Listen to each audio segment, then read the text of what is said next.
இந்த வெள்ளிக்கிழமை ஆகஸ்ட் மாதம் 22ஆம் தேதி இந்த காலையில இந்த வார்த்தை கேட்டுக்கொண்டிருக்கக்கூடிய எங்களுக்கு மிகவும் பிரியமானவர்களே, நீங்க ரொம்ப நல்லா இருப்பீங்க.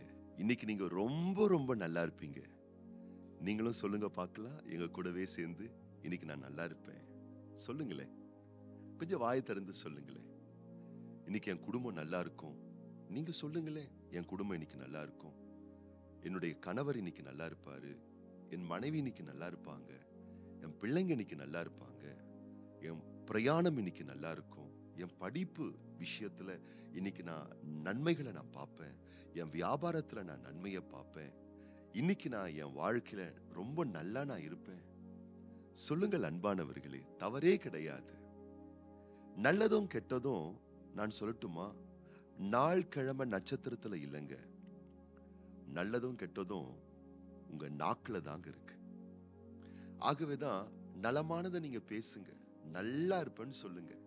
நான் நல்லா இருப்பேன். நீங்க யாரை பாக்குறீங்களோ அவங்களையும் பார்த்து சொல்லுங்க. நீங்க ரொம்ப நல்லா இருப்பீங்கன்னு சொல்லுங்க. அப்படியே பல்ல கடிச்சுக்கிட்டு ஒரு டென்ஷனா கோபமா நீங்க நல்லா இருப்பீங்க அப்படின்னு சொல்லிட்டு எரிச்சலா சொல்றது இல்ல.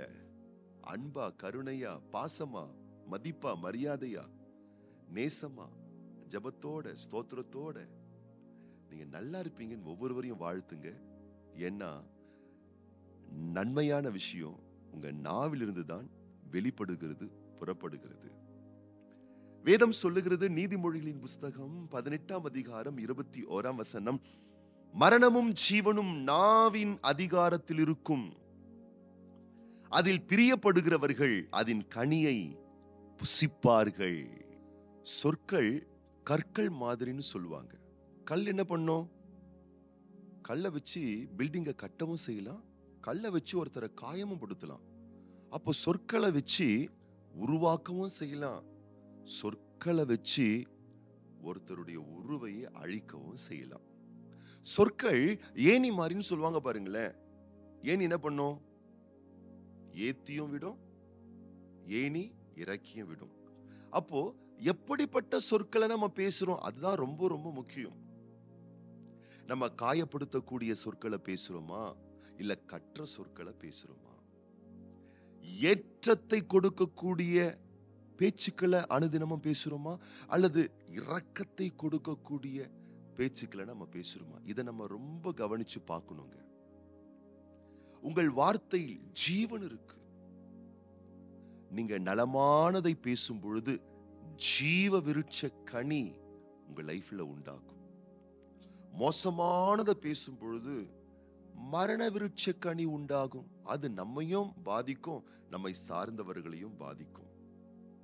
அப்போ எப்படிப்பட்ட வார்த்தைகளை நம்ம பேசுறோம் என்பதை கவனித்து நாம் பேச வேண்டும். அன்பானவர்களே, சொல்லுகிறார்கள், ஒரு 1000 எறும்புகளில் இருக்கக்கூடிய விஷம் ஒரு பூரானுக்குள்ள இருக்காம். ஒரு 1000 பூரான்களுக்குள் இருக்கக்கூடிய விஷம் ஒரு தேளுக்குள்ள இருக்காம்.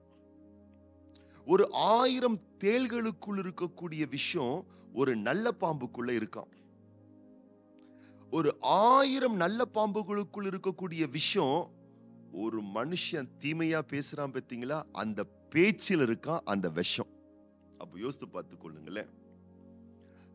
ஒரு மனுஷன் தீமையா மோசமா பேசினா அது அவ்வளவு சாபங்க. அது அவ்வளவு மனுஷனுடைய வாழ்க்கையை பாதிக்குங்க. ஆகவே எனக்கு அன்பான கர்த்தருடைய பிள்ளைகளே, நன்மையானதை பேசுங்கள். வேதம் சொல்லுகிறது, கெட்ட வார்த்தை ஒன்றும் உங்கள் வாயிலிருந்து புறப்பட வேண்டாம். பக்தி விருத்திக்கு ஏதுவான நல்ல வார்த்தைகள் உண்டானால் அதையே கேட்கிறவர்களுக்கு பிரயோஜனம் உண்டாகும்படி பேசுங்கள் அப்படின்னு சொல்லப்பட்டிருக்கு. கெட்ட வார்த்தைன்னு அசிங்க அசிங்கமா பச்சை பச்சையா பேசுற வார்த்தைகள் என்று எண்ணாதீர்கள். பிரயோஜனம் இல்லாத பேச்சு, வீண் பேச்சு, சண்டையை மூட்டி விடுகிற பேச்சு. இந்த பேச்சு பேசினா குடும்பத்துல பிரச்சனை வரும், நமக்கு தெரியும். அப்போ அப்படிப்பட்ட பேச்சை பேசாதீங்க. இப்படிப்பட்ட பேச்சை பேசினா கணவன் மனைவிக்குள்ள சண்டை வரும்.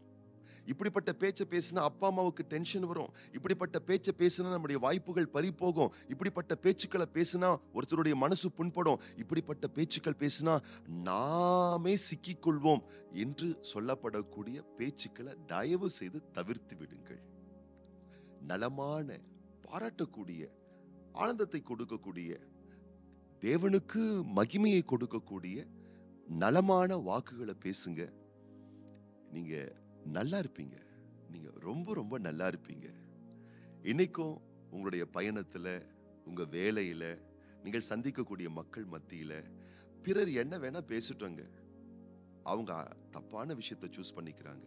நீங்க நல்ல வாக்குகளை சூஸ் பண்ணுங்க.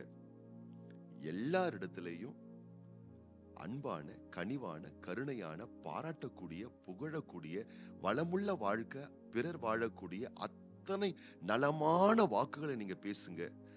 அந்த வார்த்தைகள் பிறரையும் ஆசீர்வதிக்கும், அந்த வாக்குகள் உங்களையும் ஆசீர்வாதமா நல்லா வச்சுக்கும். இன்னைக்கு நீங்க ரொம்ப ரொம்ப நல்லா இருப்பீங்க. இன்னைக்கும் பிறந்த நாட்கள் காணக்கூடிய நம்முடைய அன்பு சகோதரர் எம் பெஞ்சமின் ரமேஷ், சகோதரர் ஜே ஜோஷித் நிரஞ்சன், அன்பு பிள்ளை வி ஐசக் ஆதித்யா, அதுபோல இன்றைக்கு திருமண நாள் காணக்கூடிய அன்பு சகோதரர் ஆர் ஹேம்குமார், சகோதரி அம்மு தம்பதியார் இன்னைக்கு திருமண நாள் காண்றாங்க. உங்களுக்காக நம்ம ஜெபம் பண்ண போறோம். உங்களுடைய விசேஷமான நாளா இந்த நாள் இருக்குமே, ஆனால் உங்களுக்காகவும் ஜெபம் பண்ண போறோம். நம்ம கண்களை மூடி நம்ம ஜெபம் பண்ணலாமா? பரலோக பிதாவே, இந்த வெள்ளிக்கிழமை ஆகஸ்ட் மாதம் 22ஆம் தேதி இந்த காலையிலே ஜெபித்துக் கொண்டிருக்கிற ஒவ்வொரு பிள்ளைகள் மேல் உம்முடைய இரக்கத்தின் அபிஷேகம் இறங்கட்டும், உம்முடைய தயவின் அபிஷேகம் இறங்கட்டும், உம்முடைய காருண்யத்தின் ஆசீர்வாதம் இறங்கட்டும், கர்த்தருடைய கருணையின் ஆசீர்வாதம் உடைய பிள்ளைகள் மேல் இறங்கி வரும்படி தெய்வீக திருக்கரத்திலே நாங்கள் உம்முடைய பிள்ளைகளை ஒப்புக் கொடுக்கிற ராஜா. இன்னைக்கும் உடைய பிள்ளைகள் தேர்வு செய்யட்டும். மரணத்துக்கு ஏதுவான, சாபத்துக்கு ஏதுவான, பாதிப்புக்கு ஏதுவான, வாதை வருத்தத்துக்கு ஏதுவான பேச்சுக்களை தவிர்த்து விட்டு ஜீவனுக்கு ஏதுவான, சுகத்துக்கு ஏதுவான, பரிசுத்தத்துக்கு ஏதுவான, சௌக்கியத்துக்கு ஏதுவான நலமான வாக்குகளை உடைய பிள்ளைகள் பேசுவதற்கு ஏதுவான கிருபைகளை நீர் தருவீராக ராஜா. பக்தி விருத்திக்கு ஏதுவான, வளமுள்ள வாழ்வுக்கு ஏற்ற வாக்குகள் உடைய பிள்ளைகள் பேசுவதற்கான கிருபைகளை நீர் உம்முடைய பிள்ளைகளுக்கு தந்து அதன் மூலம் வளமாய் நலமாய் வாழ்ந்திருக்க செய்வீராக. இந்த நாளிலும் பிறந்த நாட்கள், திருமண ஆண்டுகள் காண்கின்ற உம்முடைய பிள்ளைகளை விசேஷமாக கரம் நீட்டி தொட்டு நீர் ஆசீர்வதித்து கனப்படுத்தி, இதுபோல இன்னும் அநேக சந்தோஷமான மங்களகரமான ஆண்டுகளை உம்முடைய பிள்ளைகள் காணும்படி மனதார உம்முடைய பிள்ளைகளை நாங்கள் வாழ்த்துறோம், ஆசீர்வதிக்கிறோம். நேசமும் சிநேகமும் பிரியமான கனத்துக்குரிய கரத்துல அர்ப்பணித்து ஒப்பு கொடுத்து ஆசீர்வதித்து ஆண்டவர் இயேசு கிறிஸ்துவின் ஆசீர்வதிக்கப்பட்ட நாமத்தினாலே வாழ்த்து ஜெபிக்கிறோம் எங்கள் நல்ல பிதாவே. ஆமேன், ஆமேன், ஆமேன். இன்னைக்கும் நீங்க ரொம்ப ரொம்ப நல்லா இருப்பீங்க. இதுவரைக்கும் இந்த சேனலை நீங்க சப்ஸ்கிரைப் பண்ணல அப்படின்னு சொன்னா நீங்க சப்ஸ்கிரைப் பண்ணி வச்சுக்கோங்க. அருகாமையில் இருக்கக்கூடிய பெல் ஐக்கானையும் பிரஸ் பண்ணி வச்சுக்கொள்ளுங்க. அனுதினமும் இந்த வீடியோவை நீங்க கேளுங்க, எங்களோடு சேர்ந்து ஜெபிங்க, கேட்கக்கூடிய வாக்குகளை நடைமுறைப்படுத்துங்க, அநேகருக்கு இந்த வீடியோக்களை ஷேர் பண்ணுங்க. நீங்க ரொம்ப ரொம்ப நல்லா இருப்பீங்க.